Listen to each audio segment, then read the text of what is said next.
I really went into playing Directive 8020 with a clear mind and a clean palette. I really wanted to give it a fair shot. You know, this is the new chapter in the Dark Analogy pictures from Supermassive, man, and I enjoyed some of the ones from the prior ones. House of Ashes was definitely my favorite. I loved Until Dawn. That's what made me a fan of these guys, and you know, it seemed like they caught lightning in the bottle with that game, and ever since then they've been chasing that same success, man. And sometimes they come close, and other times they just kind of just miss, man. And for me personally, this is a miss, man, for sure. I wanted to give it I wanted to love it. I really did, man. You know, you guys know me around here. I am a huge sci-fi nerd. I love space. I love exploration. The thoughts of going to uncharted planets that have never been touched by humans before, that really intrigues me. It's one of the reasons I love Starfield, Mass Effect, and plenty of other games, right? So when I seen, you know, they was going to space and doing some of the space horror, I was like, okay, this is cool. I absolutely love Dead Space. Alien Isolation is dope. Really amazing game, right? So I was like, yo, they could really do something special with this game, man.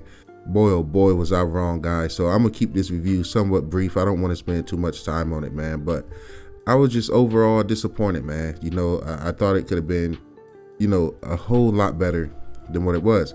First thing that really I just don't like is just straight up the characters, man.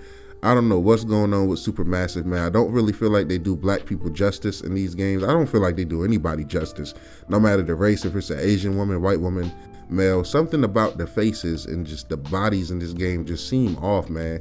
You know, when you playing, they all kind of seem the same when you playing and controlling them from the rear, right? If that makes sense. It's just like nobody has any personality.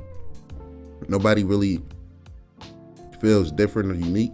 And I don't know if it's a budget thing, but and I might be wrong about this because I don't, you know, follow all of the actors and voice actors and stuff, but it seems like they recycle a lot of the same people, and sometimes they recycle a lot of the face models and stuff like that. So the facial features kind of look similar to prior games.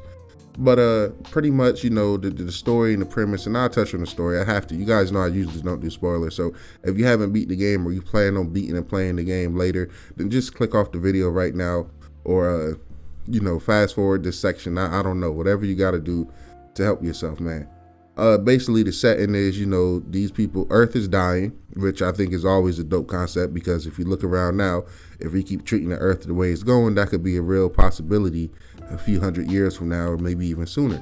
So the Earth is dying, but somehow the Earth and the government has money to send the spaceship to a new uncharted planet to try to, you know, be the first of the humans to start settling there and, you know, continuing the race of humanity, right? So I think that's a really dope and cool premise concept, right? I think it's really cool and interesting. What falls apart to me is, like I said, just the characters, the flow of the game. You know, in the beginning, asteroid kind of hit the ship, and I'm like, okay, I can see where it's going. The alien monster is kind of like a mix of Thing mixed with I want to say a little bit of Dead Space, but not really. Mostly kind of like the Thing, and it clones people. And I'm like, okay, I can kind of see where this is going, and I kind of can see the plot twist and understand the story very early on. I kind of knew where this story was going. But like I said, forgettable characters that I don't care about. And that's the thing Supermassive have to nail down in the future. If you want us to care about your game and really care about the story, we have to care about the characters that we're playing. If every character I care about is a snooze fest and I don't care about them dying, why would I feel intrigued to make logical and right choices? I would rather just sit back and watch them all, you know, drop like flies one by one. But anyway, like I said, forgettable characters. And the setting is cool, and the gameplay is really needing to be evolved, right? And this is why I'm a little bit disappointed, because I thought, okay, they could take a big leap as far as gameplay, you know, and they honestly didn't. This is a cat and mouse game. You're constantly hiding and sneaking around, which makes sense for this type of game. You know what I'm saying? I wasn't expecting combat or Mass Effect or anything like that, or even Dead Space. I wasn't, but I just was wanting somewhat of an evolution. The AI seems pretty dumb.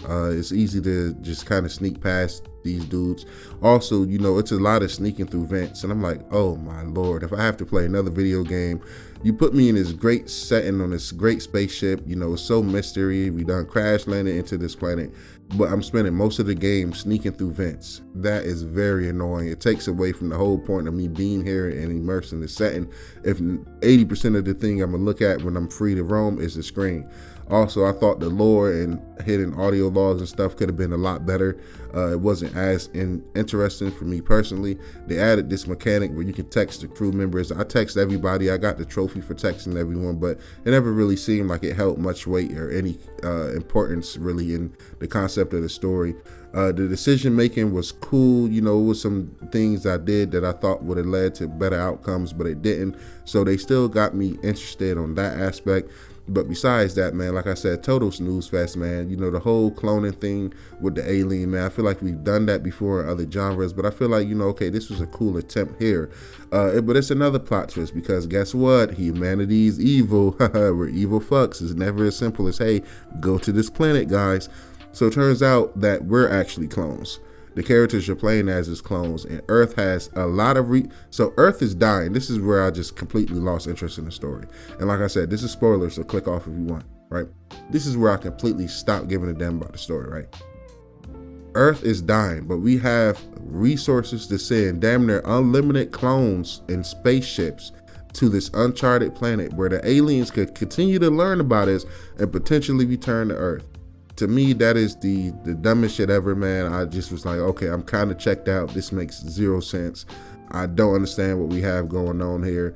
The way the story was revealed about the people being clones, like I said, it was a cool plot twist, but it wasn't nothing like super like, oh wow, I didn't see that coming. It was like, all right, cool. Everybody is clones. The alien is cloning people. It's like, all right, this is gonna be like an infinite loop of people continuing to just, you know, go out here into this space, into this planet and die. So for me, man, the game was about a solid 6 out of 10. You guys know I'm usually I'm usually high on these type of games. You know, I really enjoyed The Quarry in recent memory. Like I said, I think House of Ashes was the best from the prior chapter, and you know, I'm looking forward to Until Dawn 2 next year. And that's from a different studio, so we'll see how that all plays out. But yeah, man, this game could have been a lot better. Like I said, it's only $50. I got it physically, so thankfully I was able to go trade it in and pick up a great RPG, Trials in the Sky, on my Switch too. Hit that like button, hit that subscribe button. More reviews coming soon. I definitely say get this on sale, real steep sale. Wait for it to come to Game Pass or PS Plus, and I'll catch you guys in the next one. Peace.